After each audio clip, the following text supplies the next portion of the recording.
Hello मित्रों नमस्कार हूँ છું દેવેન્દ્ર શાહ કરંટ ટોપિક્સમાં આપણું સ્વાગત છે।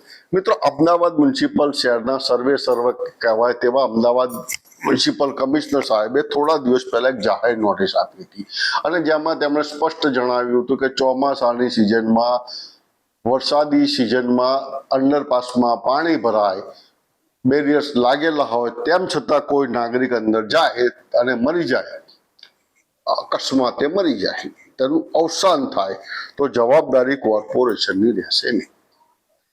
કમિશનરશ્રીના આ નિવેદન બાદ ભારે ઉહાપો પણ થયો હતો અને તેમણે થોડું ફેરવી તોડ્યું હતું કે આવા દર સિઝનમાં આવા પરંપરાગત નોટિસો આપવામાં આવે છે। જો કમિશનર સાહેબશ્રીને એટલું કહેવાનું કે આવી પરંપરાગત નોટિસ આપવામાં આવતી હોય તો તેમાં આપ શ્રી સુધારો કરી શકો છો। નાગરિકોના જીવની જોખમની જવાબદારી આપના શિરે છે, સાથે સાથે ચૂંટાયેલી પાંખના શિરે છે, પણ ચૂંટાયેલી પાંખે પણ મ્યુનિસિપલ સ્ટેન્ડિંગ કમિટી ચેરમેન, પક્ષના નેતા કે મેયરશ્રી તમામે પાછા કમિશનર સાહેબની આ વિડીયો તેમની સોશિયલ મીડિયા પર અપલોડ કરીને કમિશનર સાહેબને પણ જાણે ભરપૂર સમર્થન આપ્યું હતું કે નાગરિકો મરી જાય તો વાંધો નહીં, નાગરિકોના કંઈ પણ થાય તો વાંધો નહીં, અમે તમારી સાથે છીએ। એટલે એ પરથી એ પણ માની લેવાનું કે આગલા 2.5 વર્ષ કોર્પોરેશનમાં કોનું શાસન ચાલશે, મતલબ કે કમિશનર સાહેબ જે કહેશે તેને ચૂંટાયેલી પક્ષ સમર્થન આપશે। ચલો આ તો એક આડ વાત થઈ ગઈ, પરંતુ મૂળ વસ્તુ એ છે કે કમિશનર સાહેબે થોડાક આંકડા પણ જોવાની જરૂર છે કે આ જે અંડરપાસ માટે જે કોન્ટ્રાક્ટ આપવામાં આવે છે ડી વોટરિંગના, તેમાં કેટલી મોટી ગાલમેલ થતી છે, કેટલું કમ્પાઉન્ડ થતું છે તે પણ જોવાની જરૂર છે। અને તે જોયા પછી કદાચ કમિશનર સાહેબ એવી જાહેરાત કરતા થઈ જાય કે કોઈ પણ નાગરિકનું અંડરપાસમાં જવાથી અકસ્માતે મૃત્યુ થશે તો કોન્ટ્રાક્ટરની અને અધિકારીની જવાબદારી રહેશે। અને ખરેખર બાબત એવી છે સાહેબ કે જે વસ્તુ 2023માં 80 લાખમાં થતી હતી એ અત્યારે 2026માં 3 કરોડમાં થાય છે। મજાક નથી કરતો, આંકડા છે, આંકડા તથ્ય સાથે સાહેબ આપને આપું છું કે 2023માં 9 અંડરપાસ 9 એલસી આપ્યા હતા, 75 લાખ રૂપિયાનો કોન્ટ્રાક્ટ હતો।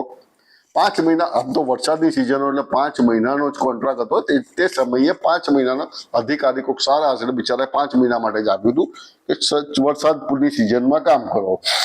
એટલે અંડરપાસ માટે માસિક ખર્ચો, ટોટલ અંડરપાસ 9 અંડરપાસ માટે માસિક ખર્ચો તો 9.46 લાખ રૂપિયા અને 9 રેલવે અંડરબ્રિજ માટે હતો 6 લાખ રૂપિયા 5 મહિનાનો।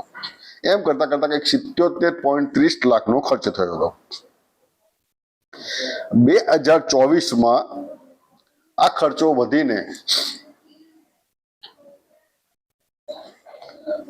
વધીને થઈ ગયો હતો 1.38 કરોડ। કેટલો? 1.38 કરોડ।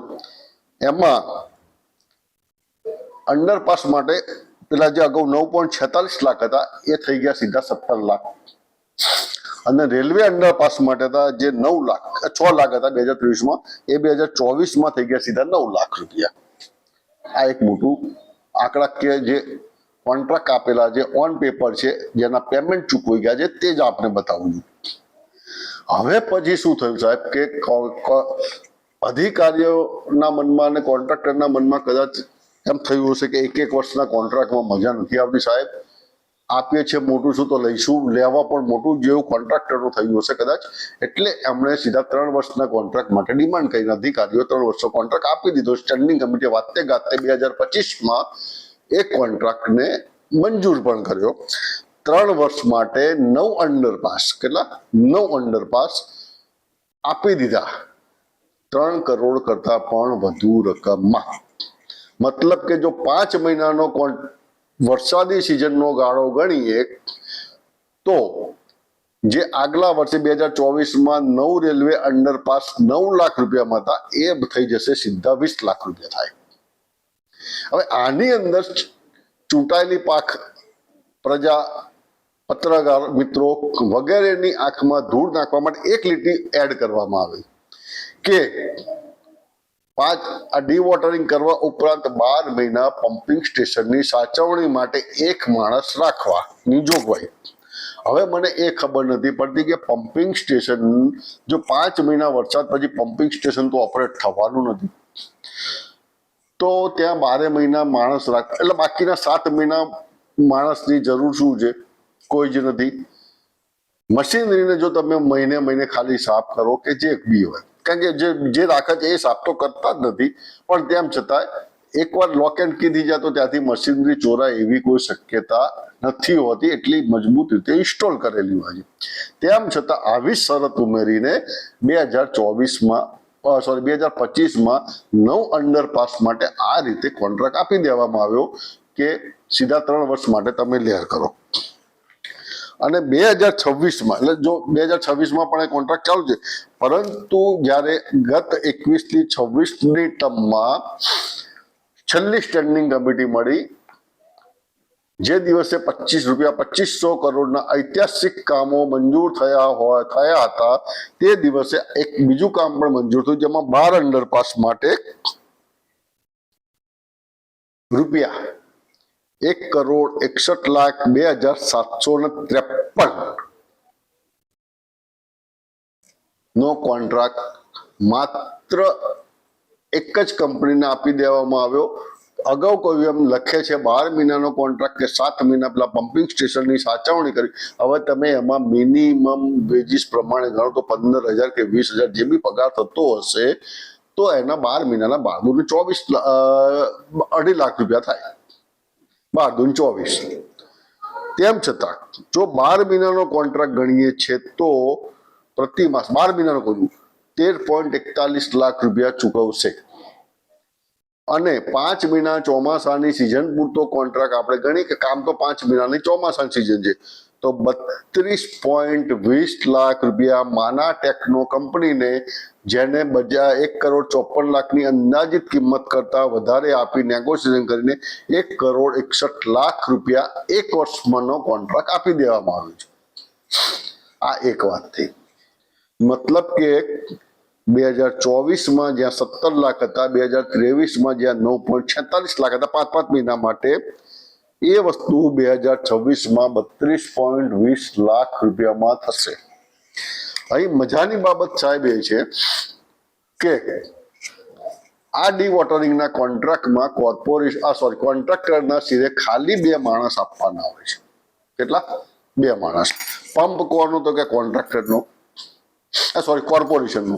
કોર્પોરેશનના સેન્ટ્રલ સ્ટોર્સમાંથી કે અન્ય જ્યાં પણ મૂક્યા હોય ત્યાંથી પંપ લાવવાનો, એની સર્વિસ કરવાની, જાતે જ સર્વિસ મીન્સ કે ચાલુ થઈ છે કે નહીં બધું કનેક્શન કરવાનું, અને બેસી રહેવાનું કે જે દિવસે એક ધારો વધારે વરસાદ આવે તે વખતે તેને ડીવોટરિંગ કરવાનું, એટલે કે પાણી ઉલેચવાનું. આટલું જ કામ કરવાનું છે. આનાથી વધારે કોઈ પ્રવૃત્તિ કરવાની નથી. અચ્છા, આના માટે 1,61,00,000નો કોન્ટ્રાક્ટ આપવામાં આવે છે.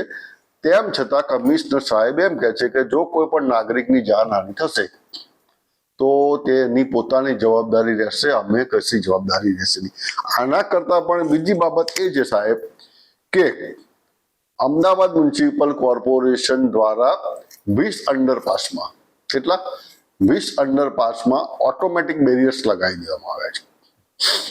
આ ઓટોમેટિક બેરિયર્સ એવું છે કે જ્યાં તમે 60 સેન્ટીમીટર પાણી ભરાય એટલે અંડરપાસના તમામ બેરિયર્સ દરવાજા ઓટોમેટિક બંધ થઈ જશે, અને 60 સેન્ટીમીટરથી નીચે જશે ત્યારે જ એ ખુલશે.